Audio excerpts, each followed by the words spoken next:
आशा भोसले रसिकांच्या हृदया सिंहासनावर अधिराज्य गाजवणाऱ्या साक्षात राधेच्या मनातले घनश्यामाचा स्वर होत्या।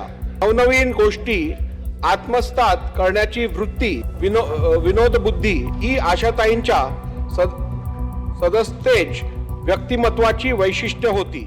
महाराष्ट्र विधानसभेच्या पावसाळी अधिवेशनाच्या दुसऱ्याच दिवशी एक धक्कादायक आणि वादग्रस्त घटना घडली। प्रख्यात गायिका आशा भोसले यांच्या निधनाचा शोकप्रस्ताव वाचताना विधानसभा अध्यक्ष राहुल नार्वेकर यांच्याकडून मराठी भाषेची आणि शब्दांची मोठी चूक झाली आहे। कागदावर लिहिलेले मराठी देखील त्यांना नीट वाचता आलेलं नाहीये। अधिवेशनाची सुरुवात झाली आणि दिवंगत आशा भोसले यांना आदरांजली वाहण्यासाठी अध्यक्ष राहुल नार्वेकर यांनी शासकीय शोकप्रस्ताव वाचायला सुरुवात केली। मात्र हा अत्यंत गंभीर आणि भावनिक प्रस्ताव वाचताना नार्वेकरांनी मराठी शब्दांचे अत्यंत चुकीचे उच्चार केलेत आणि काही ऐतिहासिक नावांचा विपर्यास केलाय। यात सर्वात मोठी चूक म्हणजे गानकोकिळा लता मंगेशकर आणि आशा भोसले यांचे वडील पंडित दीनानाथ मंगेशकर यांचा उल्लेख राहुल नार्वेकरांनी चक्क दीनदयाल मंगेशकर असा केलाय। त्यासोबतच त्यांनी अनेक मराठी शब्दांची अक्षरशः चीरफाड केली आहे। यथोचित ऐवजी यशोचित, हृदय सिंहासनावर ऐवजी हृदया सिंहासनावर आणि दुर्दम्य इच्छाशक्ती ऐवजी दुर्दमय इच्छाशक्ती असे चुकीचे शब्द ते वाचत राहिले।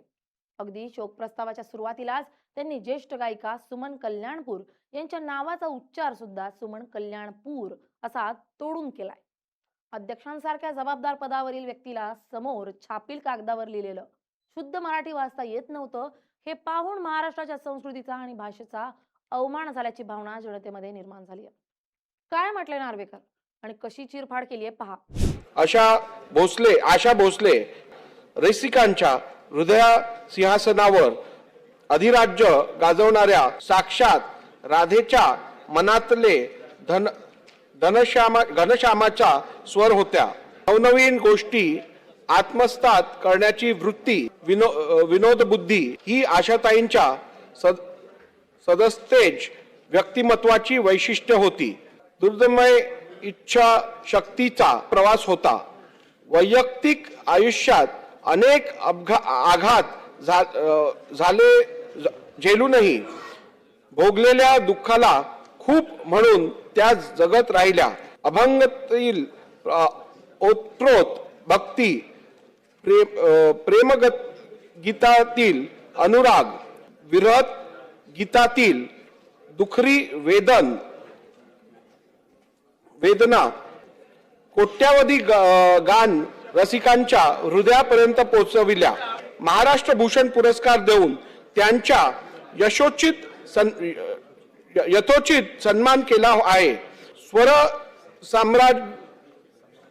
सम्राज्ञीचे रविवार दिनांक 12 एप्रिल 2026 रोजी दुःखद निधन झाले। महाराष्ट्र संतांची भूमी। ज्ञानेश्वरांनी जिथं ज्ञानेश्वरी लिहिली, तुकारामांनी अभंगातून समाजाला दिशा दिली आणि छत्रपती शिवाजी महाराजांनी जिथं स्वराज्य उभं करून मराठी माणसाच्या स्वाभिमानाला नवा अर्थ दिला, हा तो महाराष्ट्र ज्याचा प्रत्येक दगडात इतिहास आहे, प्रत्येक शब्दात संस्कृती आहे आणि प्रत्येक मराठी माणसाच्या रक्तात आपल्या भाषेबद्दलचा अभिमान आहे।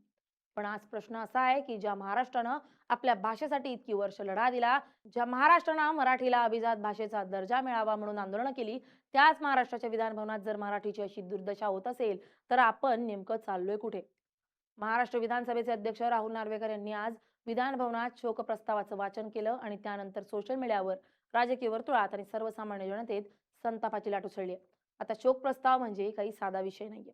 एखाद्या महान व्यक्तिमत्वाला श्रद्धांजली वाहताना सभागृहात व्यक्त होणारा तो आदर असतो, त्या शब्दांना वजन असतं, त्या वाचनामागे भावना असतात आणि जेव्हा विषय येतो भारतरत्न दर्जाच्या लोकप्रियतेला पोहोचलेल्या पद्मविभूषण आशाताई भोसले यांच्यासारख्या दिग्गज व्यक्तिमत्वाचा, तेव्हा प्रत्येक शब्द अधिक जबाबदारीने उच्चारला जाणं अपेक्षित असतं। पण आज सभागृहात जे घडलंय ते पाहून महाराष्ट्रात राहणाऱ्या मराठी माणसाला संताप आल्याशिवाय राहणार नाही। आशा भोसले रसिकांच्या हृदया सिंहासनावर अधिराज्य गाजवणाऱ्या साक्षात राधेच्या मनातले घनश्यामाचा स्वर होत्या। नवनवीन गोष्टी आत्मसात करण्याची वृत्ती, विनोद बुद्धी ही आशाताईंच्या सदस्तेज व्यक्तिमत्वाची वैशिष्ट्य होती। दुर्दमय इच्छा शक्तीचा प्रवास होता। वैयक्तिक आयुष्यात अनेक आघात झेलूनही भोगलेल्या दुःखाला खूप म्हणून त्या जगत राहिल्या. अभंगातील ओतप्रोत भक्ती, प्रेमगत गीतातील अनुराग, विरह गीतातील दुखरी वेदना कोट्यावधी गान रसिकांच्या हृदयापर्यंत पोहोचविल्या. महाराष्ट्र भूषण पुरस्कार देऊन त्यांच्या यथोचित सन्मान केला आहे. स्वर सम्राज्ञीचे रविवार दिनांक 12 एप्रिल 2026 रोजी दुःखद निधन झाले. ही केवळ जीवेची घसरगुंडी नव्हती, कारण दीनानाथ आणि दीनदयाल यांच्यातला फरक महाराष्ट्रातील लहान मुलालाही माहिती असतो. एकीकडे संगीत क्षेत्रातील दैवत असलेले पंडित दीनानाथ मंगेशकर आणि दुसरीकडे भारतीय जनसंघाच्या विचारधारेतील महत्वाचे विचारवंत पंडित दीनदयाल उपाध्याय ही दोन वेगळी वेगळी व्यक्तिमत्व आहेत. पण सभागृहाच्या अध्यक्षांनी काय वाचलं ते त्यांना तरी कळलं असेल का? मनसे अध्यक्ष राज ठाकरे यांनी या प्रकरणावर जोरदार प्रतिक्रिया दिली आहे. त्यांनी सोशल मीडियावर पोस्ट करत अध्यक्षांवर थेट निशाणा साधलाय. कागदावर लिहिलेला मराठी देखील नीट वाचता येत नाही, तो कागद वाचण्यापूर्वी त्यातून भेळ खाल्ली होती का, असा संताप राज ठाकरे यांनी व्यक्त केलाय. त्याहूनही पुढे जात त्यांनी असं म्हटलंय की अध्यक्षांनी हा प्रस्ताव स्वाहिली किंवा हिब्रू भाषेत वाचला असता तरी काही फरक पडला नसता, कारण त्यांचं मराठी कोणालाच समजलं नाही आणि त्या भाषा तशाही बहुतेकांना समजल्याच नसत्या. आता राज ठाकरे यांच्या भाषेची शैली महाराष्ट्राला नवीन नाही, ते नेहमीच धारदार भाषेत टीका करत आलेत. पण यावेळी त्यांनी उपस्थित केलेला मुद्दा अनेकांच्या मनात घर करून गेलाय. कारण प्रश्न फक्त राहुल नार्वेकर यांच्यापुरता मर्यादित नाहीये. प्रश्न आहे त्या संपूर्ण राजकीय व्यवस्थेचा, जी व्यासपीठावर मराठीच्या प्रेमाच्या गप्पा मारते आणि प्रत्यक्ष कृतीत मात्र वेगळंच चित्र दिसतं. एकीकडे सत्ताधारी भाजप आणि महायुतीतले नेते सांगतात की आम्ही मराठीसाठी कटिबद्ध आहोत, मराठीचा अभिमान जपतो, मराठीला अभिजात दर्जा मिळवून देण्यासाठी प्रयत्न करतो, शाळांमध्ये मराठी सक्तीची करतो, सरकारी कार्यालयांमध्ये मराठी वापर वाढवतो. हे सगळं ठीक आहे, पण मग त्याच पक्षाचा एक मोठा नेता आणि विधानसभेचा अध्यक्ष सार्वजनिकरित्या मराठी वाचताना इतका अडथळतो कसा? हा सवाल संपूर्ण महाराष्ट्र आता विचारतोय. राहुल नार्वेकर हे काही सामान्य राजकारणी नाहीत, ते कायद्याचे अभ्यासू जाणकार मानले जातात. परदेशात शिक्षण घेतलेले आहेत. अनेक गुंतागुंतीच्या घटनात्मक प्रकरणांमध्ये त्यांनी आपली भूमिका प्रभावीपणे मांडली आहे. इंग्रजी भाषेवर त्यांचं प्रभुत्व आहे याबद्दल कोणीही शंका घेत नाहीये. पण मग महाराष्ट्राच्या विधानसभेचं अध्यक्षपद सांभाळणाऱ्या व्यक्तीला मराठी भाषेचं किमान प्रभुत्व असायला नको का? कारण मराठी ही फक्त संवादाची भाषा नाहीये, ती महाराष्ट्राची ओळख आहे. ती इथल्या संस्कृतीची, इतिहासाची आणि अस्मितेची वाहक आहे. म्हणूनच जेव्हा विधानसभेच्या अध्यक्षांकडून अशा प्रकारची चूक होते, तेव्हा लोकांच्या भावना दुखावल्या जातात.